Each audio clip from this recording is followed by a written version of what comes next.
Alright, yesterday I painted this eye. I didn't get to practice as much as I wanted to, so today I painted a few more. Here's a summary of what I learned so far. There's two different methods I saw for painting eyes. One is to do an almond shape like this, you know, the basic shape of an eye. Or you can just draw the white part like this and connect everything, which seems especially helpful for doing odd angles.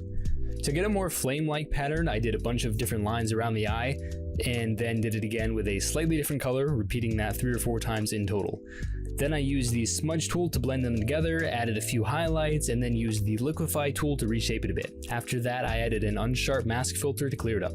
For the eyebrows, I used the Hairbrush Lock 4 brush, which is one of the free portrait brushes provided by Paintable. Link to their page is in the description. I then used the smudge tool to blend out the edges. For the eyelashes, I used a soft round brush first and then the single hairbrush and finished it with more smudging. As always, you can check out the links for the different tutorials I watched in the description or just go to the main playlist that has all of them. Subscribe for more videos like this, join the Discord server if you want to chat or need help, and I'll see you in the next video.